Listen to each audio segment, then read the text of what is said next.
into week 10 of the college football catch-up Stateline Sports Reporters podcast. Cole, I'm going to start off. We're going to step away from college football for a minute. Okay. We're going to talk about baseball. No. Yeah. We're not. Yeah. Cole is a big Yankees fan. Yeah. And I'm an Orioles fan. I had my heart broken earlier this season. So I think we need to just take a minute and bask in the fact that the Yankees lost in ugly fashion. Yeah. It's an understatement. Here's the thing. It all started with game one. Oh. If the Yankees steal that one, it's a completely different situation. Sure. And then that game 5, just completely, there's a word I wanted to use but don't think I can say, blew it away. Little League Baseball. Gave them the best team in baseball 6 outs. That's what's going to happen. So I was here while it was happening, trying to get the show ready. I heard that a lot of people, honestly, you made people feel bad for you. And I kind of wish I was here to experience it. That's kind of rude, but it's funny too. No, it was brutal to watch. And then I had to go home. Still a tie game by the time I got home. And then it just fell apart. But yeah, that's what it was. It hurts because I would rather have lost like 10-0. Just like they beat us, they're a better team. But when you lose it yourself, it's worse. And good for the Dodgers. Good for the Dodgers. Good for Landon Knack, our local connection. Yes, Landon Knack. We love that. There we go. We're hoping he can maybe bring the trophy back to Johnson City. That would be cool. Yeah. There's a plus side of it. See, sign me up. I'll go. I'm not all negative. Do it back-to-back parades for world champs? Yeah. How about that? Good stuff for the area. Good stuff. So, Yankees, I'm fine. It makes it feel a little bit better. I'm okay. All right. We are going to talk about some football now. We have a big FCS matchup here this week. ETSU at Mercer. Mm-hmm. Should be at the top of the SoCon. Yeah. This is a big game. You were there Monday, correct? No. Trey Lamb, you were not. That was Heather. Our coworker. Heather, I'm pretty sure Hutch was there. Someone was there. You weren't there. You were I watched it. I did watch it, though. So one thing that stood out to me about Trey Lamb's press conference, his Monday presser, he said something along the lines of, we're still searching for that kind of signature win in his era.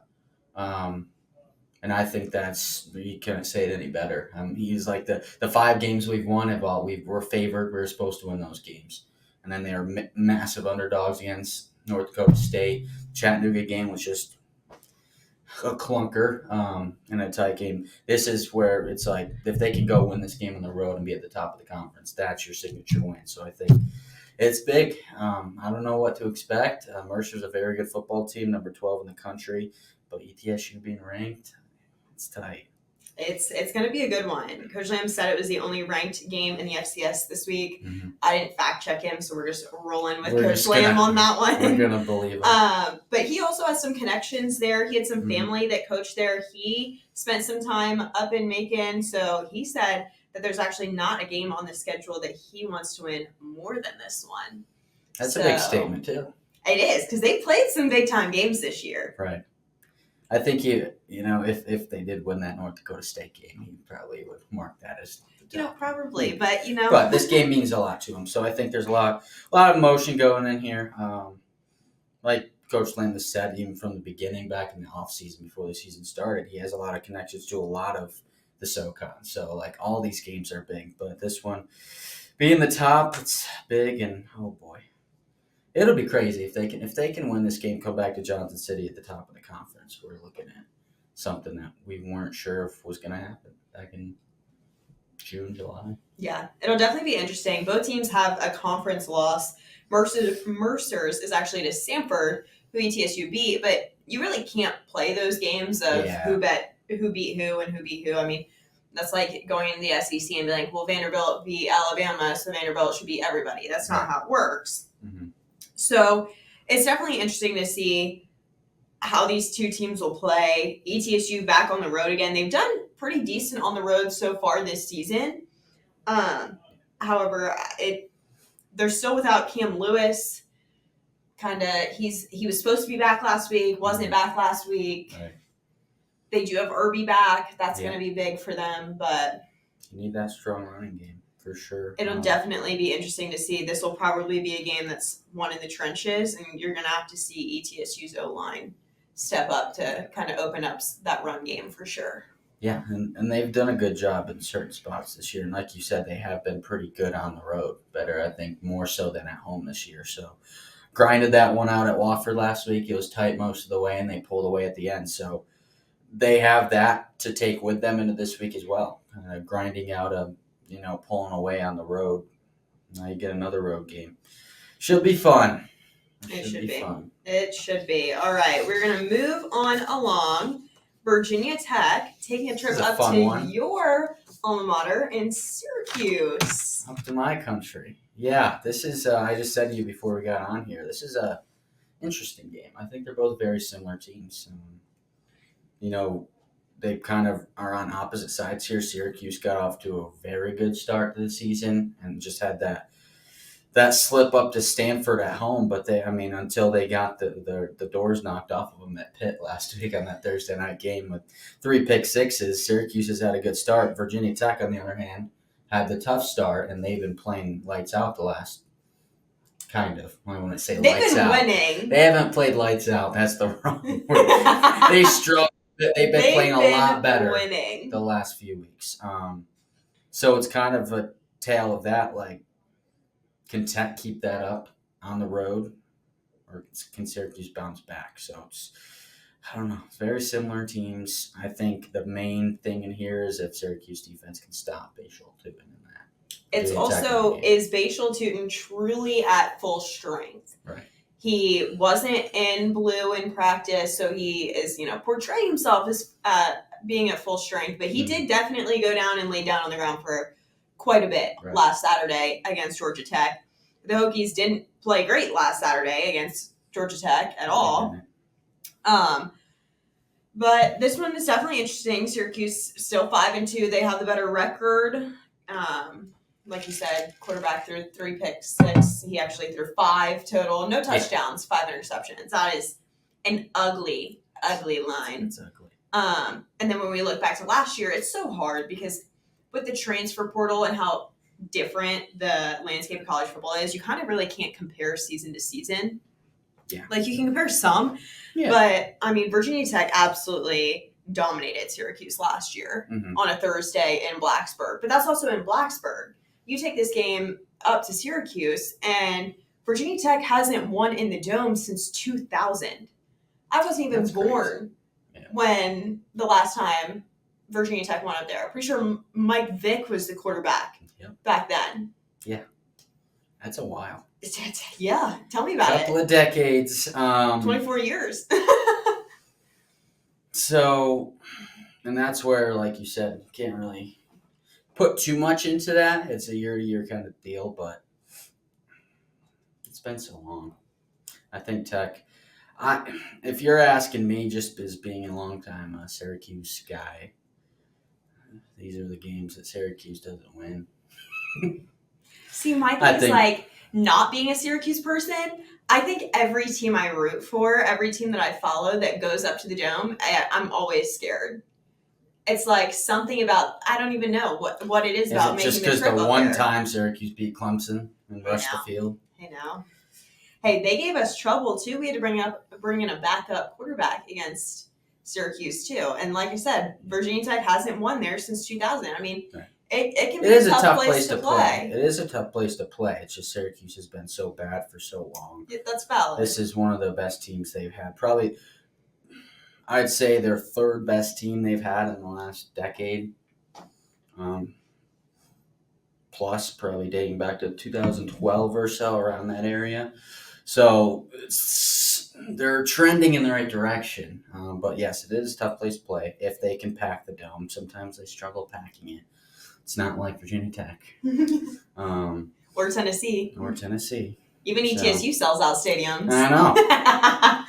I've been shown what it is to fill a stadium coming down here. Not used to it up there. But yeah, I think it's a very evenly matched game. I think this honestly is one of those that comes down to the final possession. I think that could be a field goal. That could be game. accurate. That could definitely. So we'll get to that in the go locks that way. after. Yeah, we'll touch back on that. We're going to move on to the SEC. Kentucky at Tennessee. Yeah. Tennessee coming off of a bye week. We all know what happened the last time the Vols came off a bye week. Did not look good. No, they lost at Arkansas. They're home this time now. They are. Home.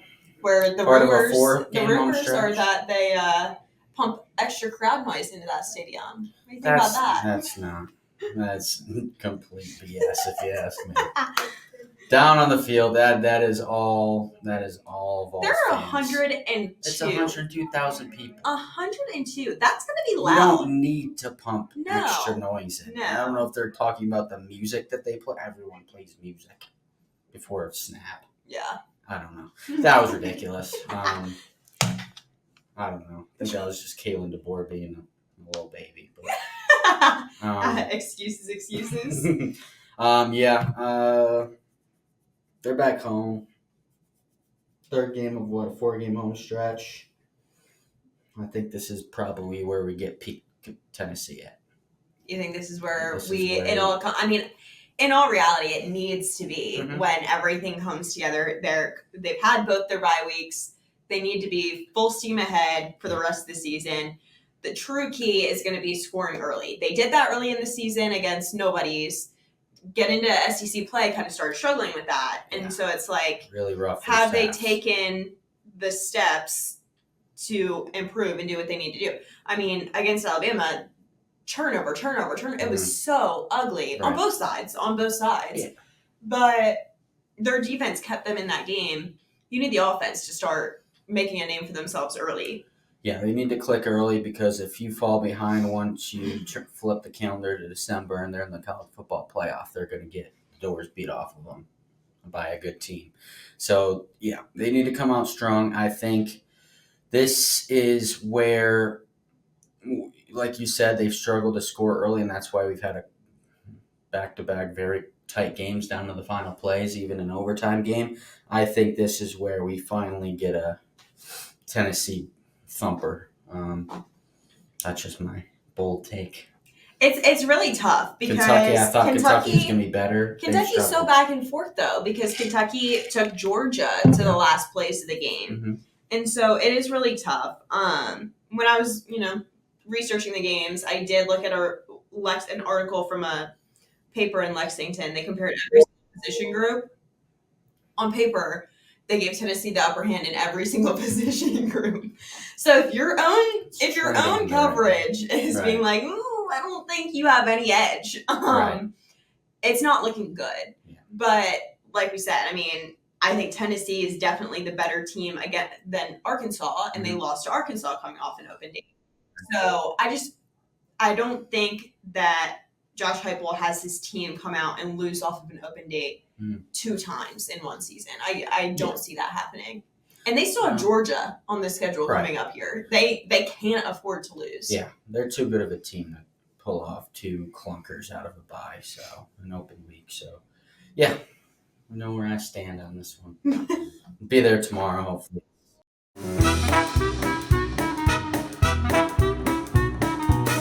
All right, now we are going to move into our Lawrence Locks segment. Like we've always said, every single week, take all these picks with a grain of salt. I think I actually did pretty well last week. But yeah, I haven't been actually betting. I did put a nice little 14-legger in this week.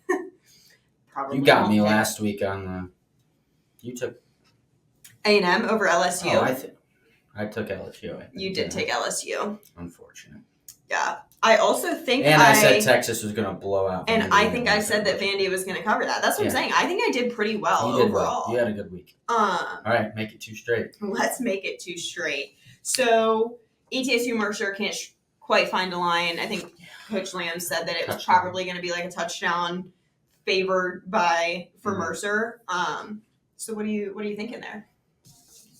Give Bucks the cover. We're going to set the line ourselves. That's 6.5. 6.5. I'm going to say this is a field goal game. Okay. This Bucks is so covered, tough 6.5. because I haven't seen much of Mercer all season. No, same. That's where I'm kind of in the and I'm window. sure, like we said, the SoCon is known for SoCon madness.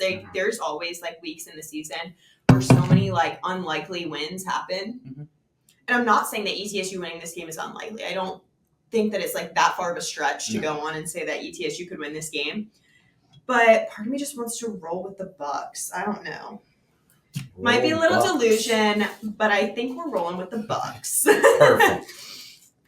I am on cold meds. All right. Moving on, we have Virginia Tech at Syracuse. We talked about it a little bit. Yeah. Syracuse is your hometown team. Virginia Tech actually back-to-back weeks. Your alma mater, then my alma mater. So we got some fun ones for both of us. Yeah. Hokies opened as 4-point favorites. They're now 3.5-point favorites. Perfect. Give me the hook. Syracuse +3. You're taking Syracuse. I think it's a football. I think it's a 3-point game. It could be a Virginia Tech last-second field goal. Still a cover. See, this is my thing. Okay. Virginia Tech has won 3 straight. It's the first time they've done this since 2019. Mm-hmm. If they're going to win 4 in a row, that's all the way back to 2017. And then if we really want to stretch it, the Hokies, in theory, are not out of the ACC championship talk. They're not. Correct. They'd have to win out. They'd have to beat your Syracuse, my Clemson. Mm-hmm. I don't see it happening, but it could. It could. Big days ahead for Brian Company. It's really so. I think if Bashal Tootin is at full health, I think that Virginia Tech wins this game. Mm-hmm. I think that Bashal runs all over your defense. Yeah. I can see that. So I think I'm going to pick Virginia Tech 3.5. Okay. That's what we're going to rock with there. All right. Perfect. Kentucky at Tennessee. Vols opened 15.5-point favorites, now up to 16.5-point favorites. Vols. To cover? 16.5, yes. This is so tricky. You've said this. You've said you want them. You think they're going to blow it out. Mm-hmm. You think they're going to absolutely dominate. This is just so tough because in their past 3-4 games, they've all been close. Mm-hmm. But I too think that you need to break out at some point. Yeah. I think I'm going to rock with you. I think we're just going to have to go. Cole came in the studio singing Rocky Top today. I was. I don't know why. I haven't asked about that. Because it's just, you hear it. I was wondering about that. I was times a game. What has this running through your mind today? I'm preparing my mind for tomorrow. There you go. You're preparing yourself for the fake crowd noise to be All right. So we're both rocking with Tennessee to cover. All right, we've got one extra pick. Mm-hmm. Big game. Number 4, Ohio State. Number 3, Penn State. Whoa, baby. Ohio State opened as 3.5-point favorites, and it has stayed that way all week long. This could determine the top team in the Big Ten. Oh, boy. You're that word in there. Here's the thing. Yes. Well, it's a 3-headed monster up there. Here's the thing. Here's how I would look at it going in. Just a blind look at it. I can't see Ohio State losing again. Having 2 losses in the regular season. But, Happy Valley is a tough place to play. A team that hasn't lost a game. It's not like it's the Penn State we've seen in the last decade where they're always good but not good enough. Always a 2-loss team. They haven't lost yet. This is a good football team. Ohio State's going to have their hands full. I just don't know if they lose 2. See, now I was talking. I always, from the beginning of the year, thought it's going to be Ohio State, Oregon. They're going to play each other again for the Big Ten title. See who gets that bye. They still can. They still can. But they got to be. They can if they lose Penn State. Yeah, you're right. You're correct. Blank statement. See, I was talking to Casey, who's our resident Pennsylvania guy. He's a Pitt guy, mm-hmm. But I was asking him, and he said these are the games that Penn State loses. Right. Like you mentioned, in years past. Yeah, they've always been right there, but they they've never been able to get over Ohio State, Michigan. It's been a decade of that, at least. So that's where I'm like, if I'm just looking at it like that, both of those sides, I feel like you got to take the Buckeyes. So you're taking Ohio State. Are you taking Ohio State to cover 3.5? You think they win? They win by a touchdown?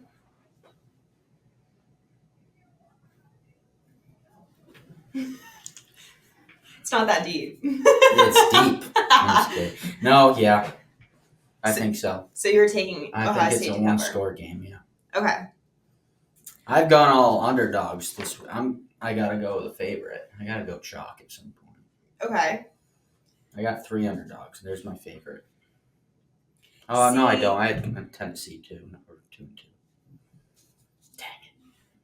See, you know how when we started this off, I mentioned my 14-leg parlay that I've got rocking and rolling? You took Penn State. Penn State was the first leg that I picked. That was the one, money line. I picked Penn State money line. Ooh. Even bolder. Yeah.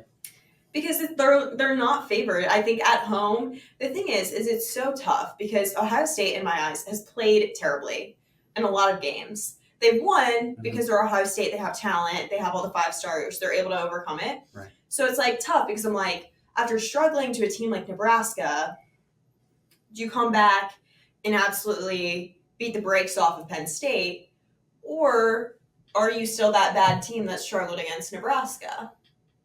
What are you? I don't know, because they played Oregon real tight, real close.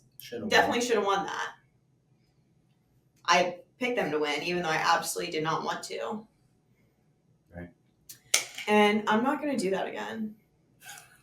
So I'm going to pick Penn State, and we're going to rock with Happy Valley. Okay. Go Happy Valley. There we go.